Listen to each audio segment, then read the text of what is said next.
Hello. Before we hop into what does it mean to relinquish or let go or surrender, I want to go over how an ego perceives reality. So let's take this line for instance. Let's say that this is a line, and I call this line the manifestation existence barrier. And everything above the line is what the ego takes to be real. This is the physical world with all of its activities and its people and its things in it. And on this side of the line is what it considers to be unreal. This is existence or being or consciousness. And what needs to happen, apparently, to the ego is that it hears this thing called enlightenment, and it realizes that it has to get on the other side of this barrier somehow so that it can experience this down here. And it believes that it has to let go of all of these identities that we've created, right? These identities or these attributes that we built onto ourselves and believe ourselves to be needs to be let go before it can cross this line. And that is the apparent case, is it not? Right? Why are we even talking about relinquishing? What needs to be let go? Why do I have to surrender? And it's because the ego believes this line, this barrier, is real. And the paradox is that once you cross this line, you will see that barrier never existed to begin with. So what does it mean to relinquish? What are we relinquishing to cross this apparent barrier that is so hard, or appears so hard to cross? Well, I'm going to cover this in two pieces. The first piece is our identities, our attributes, these ideas and imaginations, you could say, of who we believe we are, who we think we are. And these identities are such as I am a man or a woman, I am a husband or a wife, I am a son or a daughter. You could talk about the qualities of yourself. I am responsible. I have integrity, right? And these are these attributes that we've added on to ourselves, and these are what we need to relinquish. And this is where I like to say you have to get very honest and direct with yourself, because these are the identities that you need to relinquish. And the paradox is, and it's a beautiful paradox, is that when you relinquish your identities, they come really close. That which you let go of actually becomes one as you. So you can admit that it is intense to say, I'm not a father, or I'm not a mother, or I'm not a son or a daughter, or I'm not responsible. These are serious to an ego. Let it be serious. I understand that. But the paradox is that as you let those go, these so-called relationships between me and other drops into oneness. I am now, you could say, one with my wife, one with my children, one with my mother, one with my friends, one with my responsibilities and integrities and all of that. Everything turns into a verb. It's all verbing. It's all oneness happening as yourself. The second piece of this, I am going to refer to a non-duality session that I just had where somebody asked me this question: what does it mean to relinquish? And the second piece has to do with our will, also known as our vasanas. and how to relinquish ourselves to the infinite so that we can cross this imaginary barrier from this realm of suffering up here to this infinite, peaceful, loving realm of our being. And so, and it's a visual. So I've got my hand puppets going in this too, so it can help you understand how to relinquish, because it is you could say, most important, or one of the most important pieces to letting go, to self-realize. Take care. What does it mean to relinquish? That is a fantastic question.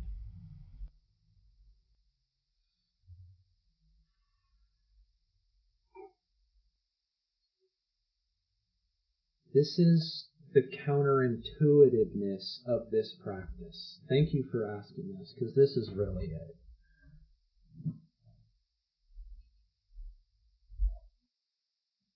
How to cross this line is by relinquishing. And relinquishing is the opposite of everything that we've ever learned on how to accomplish something. And I like to use I call it the palm and fist example. And if you've watched my videos before, you've probably heard me say this, but it's so relevant to what the experience of relinquishing is. So we're born this free, open palm. We're just being. We're infinite. And somewhere between 4 and 6, we start to hear our mom and dad or brother, sister, grandparent say, you're cute. You're a boy. You've got dimples, and so on. And we turn our attention away from our being, and we start to identify with what we think is a boy, dimples, and so on. And the moment we turn our attention away, this free floating palm starts to solidify. And as we age through our teens and 20s and 30s and so on, everything that we're out in the world trying to accomplish is a form of identity that is continuing to contract this down into what is believed to be a real person in a physical body in a physical world that runs around like this. It's a fist of contraction. Okay? The work in this fist has been complete. The work is done. Our work in self-inquiry is to relinquish, break and relinquish this stored work or this stored energy. Right? You could say this fist is stored energy.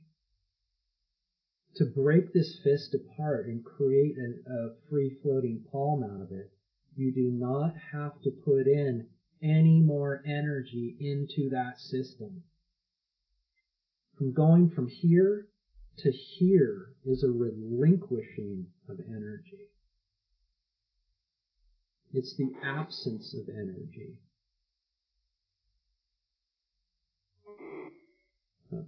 Right?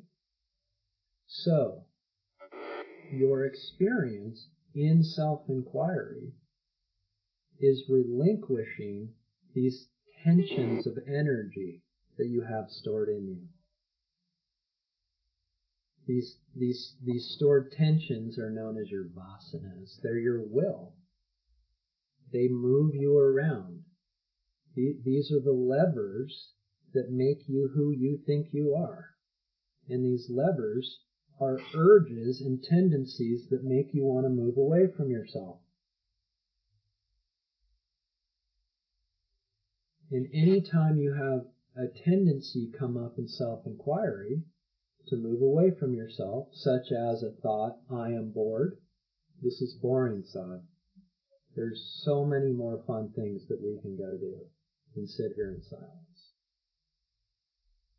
That is a tendency. You're relinquishing that tendency and resting back into that tendency. There's no value in this. How can resting in nothingness create something? You're letting that go. Tendencies within your body to move you away, to physically push you away from sitting in silence, to get you to move up and physically move you away from here. That's a physical relinquishing. Okay? Back to somebody cut me off at the light. That's a huge tendency. You're letting that go. So, all of these are movements away from yourself. They're this, and the relinquishing is coming back, relinquishing that energy out of those tensions so that you can come home and rest your attention in yourself.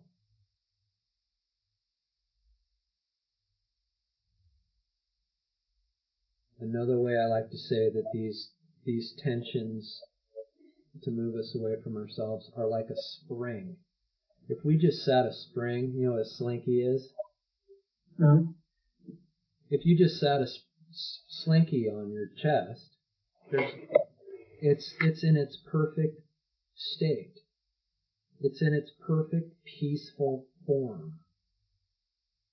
But if I took that slinky and pulled it away from myself, now there's energy in there. And I have to hold that energy in place, or it will rest back into itself. So these tendencies are basically like springs that are moved you away from yourself. There's energy stored in those, and you're relinquishing the energy stored in that spring so that it can come home to its natural state of peace and contentment. So these are the things that pull attention away? Yes. Okay.